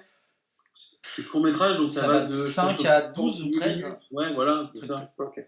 En plus, l'avantage, c'est que si tu as envie en fait, de pas forcément taper des séries qui sont assez longues ou pas, et que tu veux t'en taper un temps en temps, c'est cool, quoi. Donc voilà. Moi, je sais que par exemple, si j'ai un peu les titres là sous les yeux, mais en fait, c'est vrai que voilà, celui dont je vous parlais s'appelait The Witness, donc le témoin, qui était vraiment cool, mais surtout dans la forme où il est vraiment très beau. Et on revient à une sorte de. Des trucs de la SF qu'on aime beaucoup, c'est en fait de jouer sur la vision des personnages, de jouer sur la temporalité en fait et tout. Donc là, c'est l'histoire d'une sorte de boucle temporelle qui se passe. Donc voilà, on revient sur les. En fait, ça vient aussi se rajouter sur la nouvelle de science-fiction aussi, de littérature. C'est-à-dire qu'en fait, on revient aussi à ce truc-là où c'était les petits cachets qui duraient 20 pages, et là, on revient à un truc pareil de 4 minutes. Et on est sur des petits concepts. Il y a quand même un des épisodes, un des courts-métrages qui s'appelle La revanche du yaourt, quoi, tu vois, où en fait c'est le yaourt compris, en fait le yaourt devient conscient et prend le contrôle de la société, quoi. Et c'est cool, après c'est un des plus courts, il dure genre 5-6 minutes, et voilà, et c'est tout con, mais c'est cool parce que c'est des choses dont on n'a pas l'habitude de voir et qui permettent en fait de s'évader un petit peu plus, et voilà, il y a pas mal de petits trucs. Et moi je sais que celui que j'avais vraiment, moi je crois que celui que j'avais vraiment aimé, c'était l'œuvre de Zima, qui s'appelle Zima Blue, donc la version anglaise, la version anglaise et plus américaine. Et en fait, on parle d'un mec qui a fait une œuvre magnifique, et on va savoir en fait qui est vraiment ce Zima, parce qu'en fait, c'est un artiste qui est pratiquement centenaire, voire bicentenaire, et d'où il vient, en fait, voilà, quoi. Et voilà, je vous spoil pas, parce que pareil, voilà, dans l'histoire du concept, c'est qu'à chaque fois, la fin est assez surprenante. Et voilà, puis en plus, le truc, c'est qu'on est vraiment sur un dessin qui a un mix entre du manga plus une sorte de dessin moderne américain. Enfin voilà, il y a des formes un peu bizarres. Donc voilà, il y a pas mal de petits. Et les formes d'animation en plus différentes, qui permettent de savoir aussi ce que t'aimes entre le réalisme et celui qui est un peu plus dessin, quoi. Est-ce qu'il n'y a pas là où je me méfie toujours un petit peu de ce type de format, et c'est un peu ce qui m'avait freiné quand j'avais entendu parler de cette série. Je suis pas allé. J'ai jeté un coup d'œil. Je pensais à. Il y avait eu cette tentative, cette série française d'adaptation de Métal Hurlant. Je ne sais pas si vous vous rappelez. C'est très drôle. Ouais. J'ai bossé dessus. Ah, d'accord. Voilà. J'ai bossé sur le début, en fait. D'accord. Et en fait, donc j'avais bien apprécié, mais j'avoue que j'avais été frustré par une tendance au récit à chute. Il y a parfois des épisodes où en fait pendant tout l'épisode je suis pas tenu par un enjeu qui me passionne et en fait le sentiment que la valeur de l'épisode arrivait sur le twist final qui me faisait réévaluer l'épisode et donc je sortais en me disant ouais c'était cool, c'est malin et tout, mais finalement c'était les 30 dernières secondes qui me disaient je viens de regarder un truc d'un quart d'heure qui valait le coup, mais pendant un quart d'heure j'étais pas dedans. Et je trouve que c'est souvent, enfin, c'est tout ce qui vient aussi même cet héritage des comics, des types Contes de la Crypte, etc., où tu avais souvent ce truc un peu à la chute, où tout l'intérêt était dans la chute. Et j'avais pas un petit peu de ça avec Love, Death and Robots. Après, moi, je sais que, tu sais, après, pour revenir sur Metal Hurlant, en fait, c'était vraiment basé sur les écrits de la BD à l'époque. C'est-à-dire qu'en fait, c'était vraiment un rachat de planches qui avait été fait, et moi, qui avait été racheté, et moi, j'avais lu les BD à l'époque. Et voilà, c'était aussi le type d'écriture de la fin des 70-80 où on était à twist, en fait. Tu vois, c'était vraiment à chaque fois, on finissait sur un twist parce qu'on t'a amené à ça. Et comme tu dis, voilà, c'est l'héritage qu'on a trouvé dans les contes de la crypte, au-delà du réel, ces trucs un peu, ou même la quatrième dimension. Enfin, Twilight Zone, c'était complètement ça, quoi. Où je trouve que Black Mirror ne va pas forcément, en fait, à l'intérieur. Il y a plus, j'ai l'impression que c'est un peu plus construit, on est un peu plus long. Donc le problème, en fait, c'est pour que ça fonctionne, on retrouve un peu ça. Dans Love, Death and Robots, je trouve qu'on trouve ce truc à twist. Après, moi, je trouve que là, pour le coup, c'est bien fait, donc ça me dérange pas. Mais c'est pas systématique, hein. Mais non, c'est pas systématique. Mais il y en a quand même. Il y en a quand même, mais c'est pas systématique. Voilà. Le simple fait de pas savoir s'il va y avoir une chute ou pas est en soi un truc qui va te tenir, tu vois. Ok. Je trouve que moi, j'ai pas tout vu, mais j'ai vachement aimé déjà la diversification. Diversité. La diversité. Quoi ? Diversité, c'est bien normalement. Diversité. Le fait que ce soit divers, au niveau des formats, c'est vrai que c'était très cool parce que moi, je suis pas très animé, manga ou quoi, un peu, mais pas beaucoup. Et du coup, ça permettait de voir plein de manières de dessiner ou du coup du 3D, etc. Je trouvais ça déjà intéressant. Et le fait que ce soit des histoires qui tiennent toutes seules, parfois c'est frustrant parce qu'en effet, on se dirait que. Enfin, moi, je sais qu'il y a eu un ou deux trucs où je me suis dit, ça aurait été cool de. J'aurais bien aimé connaître la suite de l'histoire, enfin, en gros, ou même le début, enfin, peu importe comment c'est écrit, mais en tout cas de continuer. Sans qu'il y ait forcément un gros twist, mais juste, j'avais aimé les personnages, j'ai été un peu happée par le truc. Et je sais pas, je trouve que parfois ça suffit et que même s'il y a ce côté un peu suspense où il y a un petit twist à la fin, dans tous les cas, c'était cool et c'était facile à apprécier parce que déjà, à chaque fois que tu changes d'épisode, si t'en regardes à la suite, c'est un nouveau format, c'est une nouvelle histoire, t'as des nouveaux personnages. Dans tous les cas, c'est toujours quelque chose de... Comme quand tu commences une nouvelle série, t'es toujours un peu clément dans le sens... Clément, excellent. T'es toujours un peu clément dans le sens où t'attends un peu, de toute façon, c'est toujours des nouvelles choses que tu découvres. Et bon, parfois, il y en a que tu préfères que d'autres, forcément. Mais je trouvais ça cool, dans tous les cas, au pire, si t'aimes pas, ça a duré 10 minutes et il n'y a pas de suite et tu peux regarder quelque chose de différent après. Donc, et je crois que de toute façon, c'est beau. Oui. Tu vois, donc de toute façon, tu te dis, putain, c'est quand même beau gosse, quoi. Donc voilà. Et je crois que celui qui est par les mecs de Spider-Man, là, je crois que c'est la course-poursuite. Je crois que c'est la nénette qui se fait courser pendant 10 minutes. Et qui a une boucle justement. C'est The Witness, c'est ça, c'est celui-là hein, qui est complètement ouf visuellement et qui tabasse. D'accord, je sais pas s'il y a une saison 2 d'ailleurs qui est prévue. Je crois. Tu crois ? Je crois qu'il y a une saison 2 qui est en cours, ouais, je crois, mais.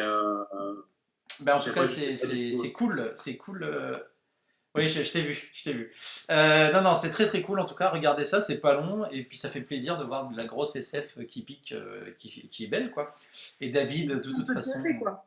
Pardon ? Regarder, ah oui, tu picores, et puis il n'y en a que 10 de toute façon, donc voilà, c'est vite fait. Ça roule, Love, Death and Robots sur Netflix, les copains, voilà. Et comme c'est bientôt l'heure, je vais faire assez vite, tu parles. Moi, c'est pas une reco, pour une fois, j'ai besoin de votre avis. Hier, sur OCS, j'ai regardé Once Upon a Time in Hollywood de Quentin Tarantino. Et tu l'avais pas vu au cinéma, donc. Je l'avais pas vu, c'est la première fois que je le vois. Et c'est donc, un peu du Quentin qui fait du Tarantino. Quoi. Donc Tarantino, donc Once Upon a Time est sorti hier ou avant-hier sur OCS, yes. Voilà, qui est sur Canal, et j'ai regardé ça et tout ça, et j'avoue que j'ai pas trop compris le succès du truc. Et en gros, j'aimerais savoir si je suis le seul au monde à trouver ça Oui, très bien, bravo. Tu sais bien faire les films, tu sais bien reconstruire des époques, c'est plutôt bien fait. Je peux rien reprocher de façon macro au film. Mais sur l'ensemble du truc, ça m'a pas cueilli du tout, tu vois. Enfin, c'est un film sur une époque, plus qu'un film sur des persos. Et du coup, ben, j'ai accroché à pas grand-chose. Et en plus, la promesse de fin que tout le monde vient voir, le massacre, tout ça, enfin, tout tombe à la flotte. Et c'est pas des... lol, parce que la fin, ça tombe vraiment dans l'eau. Mais voilà, j'ai été charmé. Brad Pitt, il défonce, on est d'accord. Oui, là, là, très bien. Mais faire un quart d'heure sur le western, mec, c'est bon, j'en ai pas besoin, merci. Filmer des pieds pendant 20 minutes, j'en ai pas besoin, merci. Faire des séquences de trajet infini juste pour mettre ton jukebox que t'adores et toutes tes musiques. C'est pas que pour ça, les trajets infinis. Ah là là, ouais, pour montrer ta reconstitution de l'époque aussi. Enfin, Non, voilà. Donc en gros, j'ai pas été cueilli, même si je déteste pas du tout. Hein, voilà. Mais en gros, je retrouve tout ce que j'aime pas chez Tarantino, en tout cas tout ce qui marche pas sur moi. Et je vois pas, enfin, je comprends pas pourquoi est-ce que ça a explosé de partout en fait, et tout le monde a dit que c'était extraordinaire. je suis pas sûr que ça ait vraiment explosé de partout. Hein. Bah en tout cas, il a été. Alors, ok, Ça a les pros, vachement divisé. les pros en tout cas, ça a été aux Oscars, ça a été machin. Après, Hollywood aime qu'on parle d'Hollywood et du coup ça marche et ils adorent ça. Mais voilà, donc est-ce que je suis le seul à qui ça a fait ça, ou est-ce que ça s'est un peu partagé? Je vais Dites-moi tout. commencer, je Ouais. ne l'ai pas vu. Voilà, Merci. allez. Allez, salut, hein, à demain. À bientôt, Lorraine. À bientôt. Bon, bah, j'y vais, moi, je vais dîner. 19h. Ouais, bah, je peux. J'avoue que en fait, je comprends parfaitement ton opinion sur le film. Je la partage pas, mais je la comprends. C'est-à-dire que j'ai passé le film à me dire que je devrais ressentir ce que tu décris. Ouais. Parce que objectivement, c'est vrai que c'est un film qui passe beaucoup de temps sur des choses où il n'y a pas besoin d'en passer autant. C'est vrai que tout le passage sur le western est extrêmement long. Je pense que c'est un film aussi qui fait, qui est un truc, on parlait tout à l'heure du respect du spectateur, des choses comme ça et tout. Moi, je l'ai vu avec 2 personnes qui ne connaissaient pas l'histoire de Sharon Tate. Donc ils attendaient pas la fin. Bah, c'est surtout qu'ils ne s'attendaient pas à la fin, mais ils ne pouvaient pas comprendre la subversion de la fin. D'accord. Okay. Puisqu'ils ne savaient pas ce qui se passait normalement. Et ce qui est un truc que je trouve pas normal, c'est-à-dire que tu ne devrais pas devoir aller voir un film en ayant des connaissances. Oui. Ou alors, surtout que c'était très étrange parce qu'en plus il y avait tout un truc de promo où c'était surtout ne vous renseignez pas avant. Alors, tu te dis, ça sert à quoi? Si, en fait, il faut savoir parce que sinon tu ne comprends pas. Tu ne sais pas ce qui est subverti si jamais tu n'as pas les informations. Donc vraiment, je suis sorti du cinéma avec 2 personnes qui m'ont dit je n'ai pas les clés, et quand je leur ai expliqué la véritable histoire, d'un coup ils comprenaient. Mais après là il y a forcément du spoil hein, si on commence à en parler. Non mais non justement, mais voilà, essaye de, faut pas spoiler. Alors juste donc ouais, sans spoiler, donc ouais je comprends parfaitement ce que tu dis, je l'ai ressenti en regardant le film, plusieurs fois je me suis dit il n'y a pas d'enjeu, il n'y a pas de tension, il n'y a pas de choses qui me tiennent, il n'y a pas de questions dramatiques en train de me dire qu'est-ce qui va se passer ensuite, à part le fait, la promesse de savoir ce qui va arriver à la fin du film et de l'attendre, ce qui n'est pas suffisant pour tenir. Donc tout ça, je l'ai ressenti. Mais à côté de ça, je trouve que j'ai ressenti... ça va être un peu prétentieux la façon dont j'ai dit ça, mais je suis allé une seule fois à Los Angeles dans ma vie. Et en fait, je me suis pris une claque quand j'y suis allé parce que j'ai trouvé que c'était une ville extrêmement déprimante. Et qui n'est pas du tout montrée comme ça au cinéma. C'est une ville qui a un écart complet entre ce qu'elle est réellement et la façon dont le cinéma, à chaque fois, ne va sélectionner que des endroits, que des lieux, que des scènes, qu'un petit bloc, une petite scène, etc.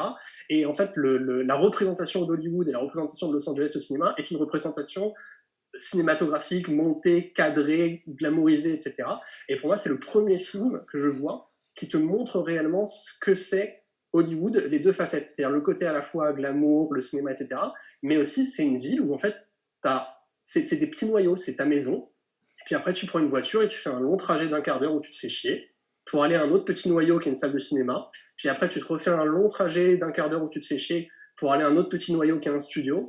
Et tu as une espèce de mélancolie inhérente à cette ville et inhérente à ce qu'elle raconte, et que le film capture ça très très très très bien. Et donc voilà, donc je peux pas défendre le film sur les trucs sur lesquels tu attaques parce que c'est vrai, c'est là, il y a des longueurs, il y a des manques d'enjeux, il y a des personnages pas exploités et tout. Mais dans le fond, dans ce que ça fait ressentir et de ce que ça dit de cette ville, du cinéma, de tout ça, enfin, je trouve qu'il y a une grande justesse. Et moi, c'est ce qui m'a pris dans le film. D'accord, ok. Mais c'est ce que je disais, c'est que c'est un film sur une époque, et sur une ville et sur un business. Plus que sur des persos, tu vois. Et sur un regard aussi sur...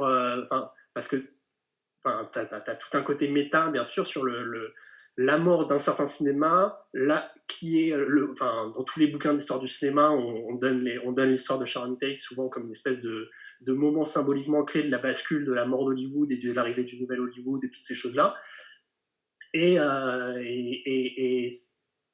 voilà, se demander et si, comme il le fait, et si les choses avaient été différentes, et si, pour parler de la mort d'un certain cinéma, pour se demander si ce cinéma aurait pu continuer d'exister, pour se demander...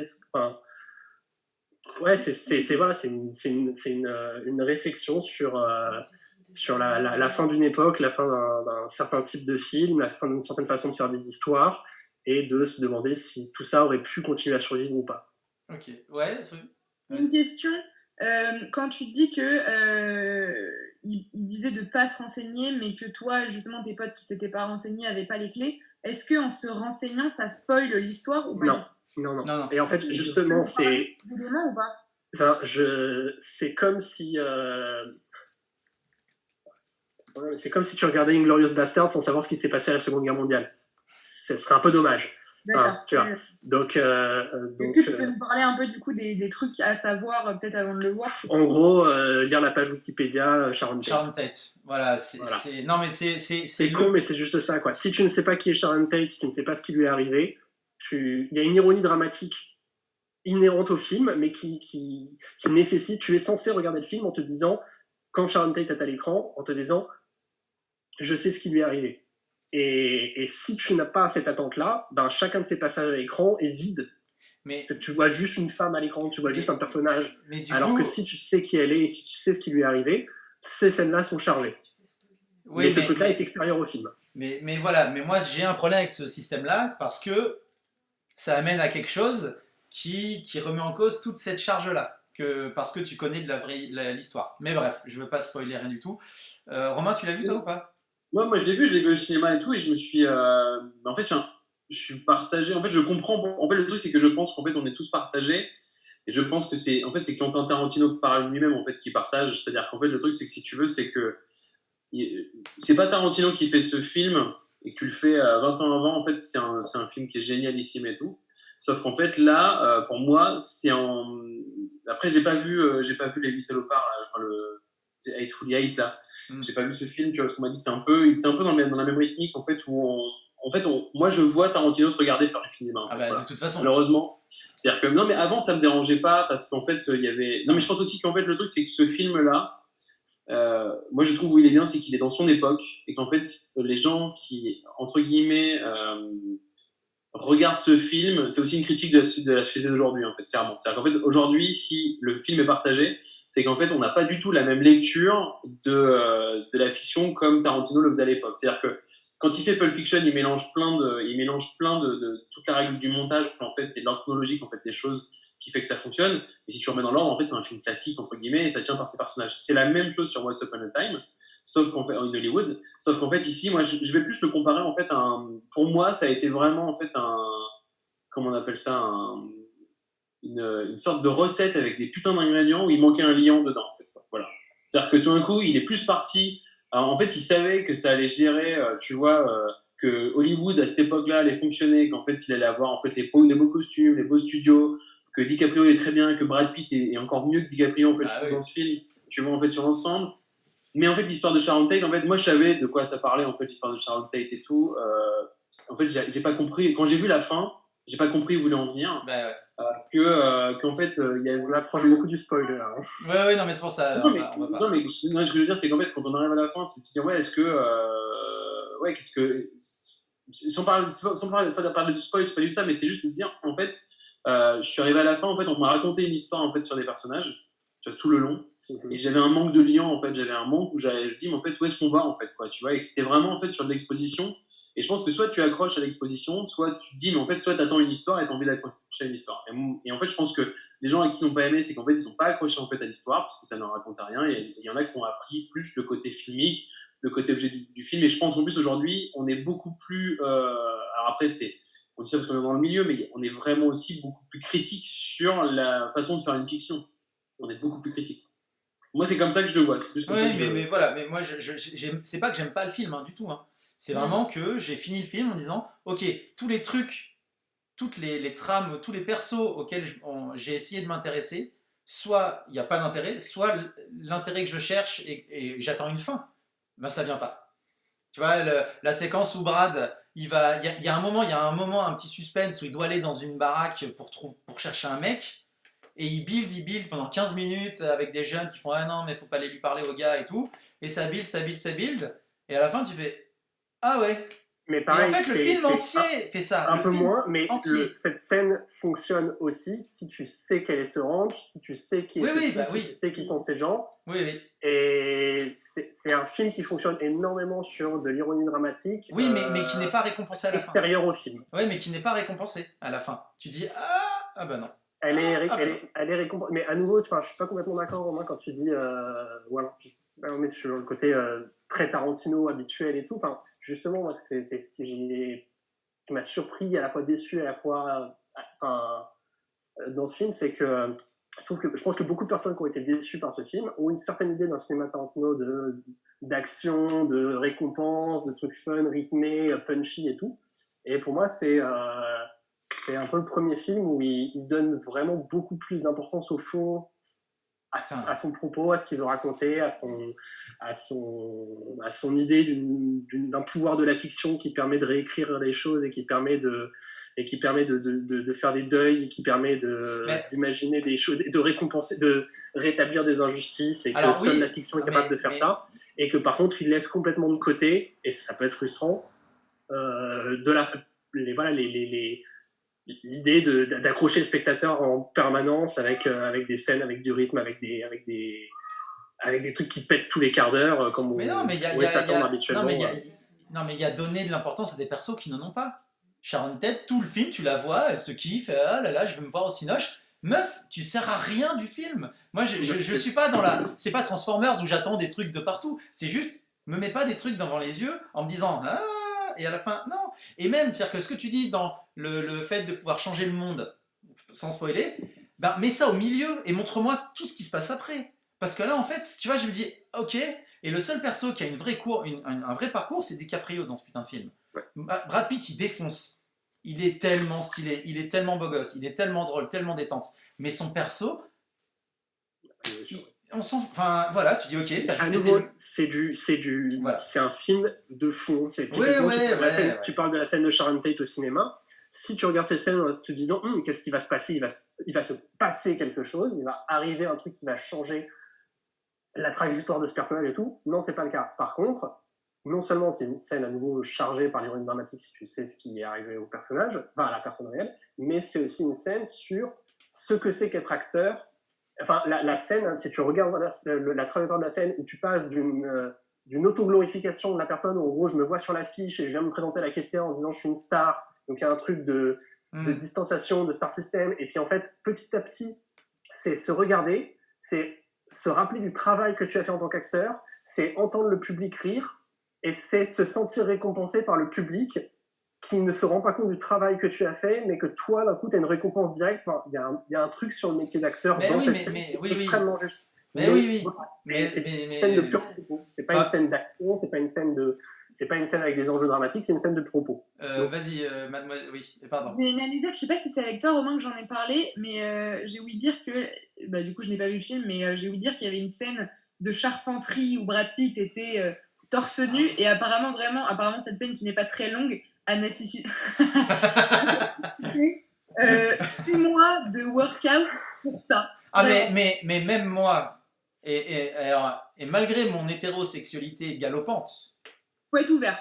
Hein. Ah, mais là, j'étais complètement ouvert. Là, j'étais open bar, là. Tu l'as pas vu en salle, mais cette scène le moment où Il enlève.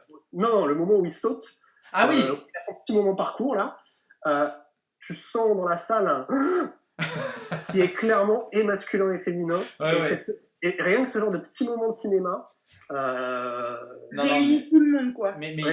Et justement, tu vois, typiquement par rapport à la scène avec Sharon Tate, c'est la même chose. Je me dis, Brad Pitt qui va en salle voir le film et qui entend toute la salle réagir comme ça, voilà, c'est de l'ultra méta. Bon, je veux pas lancer un débat infini, de toute façon, c'était juste pour dire que Once Upon a Time in Hollywood est disponible sur OCS.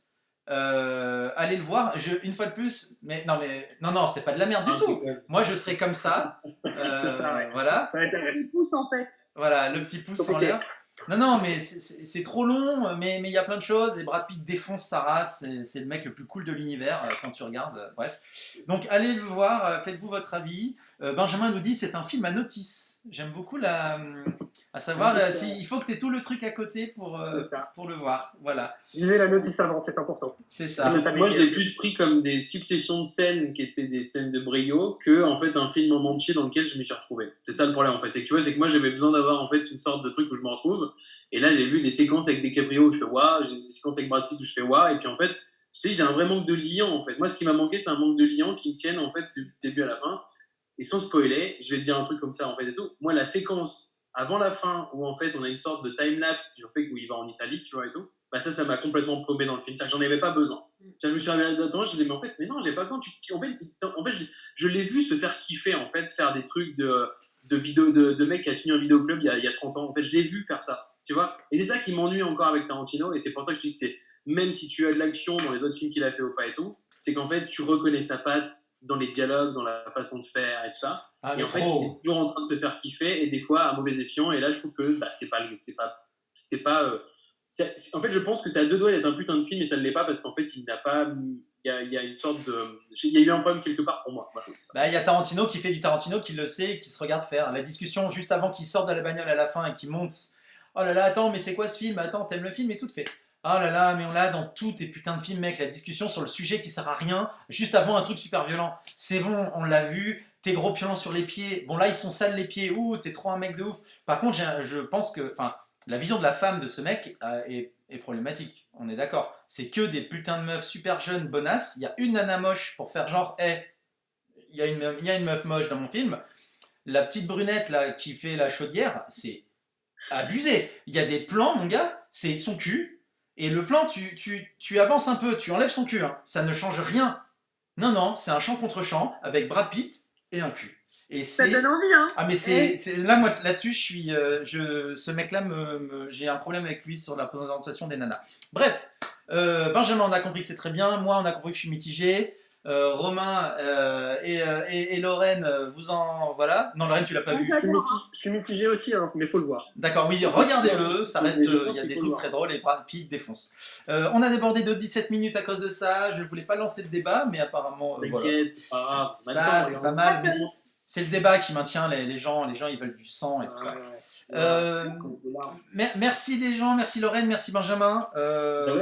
Voilà. Ça vous a plu? Merci d'avoir été là, les gens avec nous, les spectateurs et spectatrices. On se retrouve bientôt. On vous prépare des spéciales, des émissions spéciales comme on a fait pour les films d'horreur.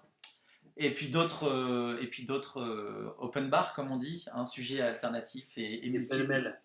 Exactement. Merci Lorraine, merci Benjamin, surtout à tous les deux.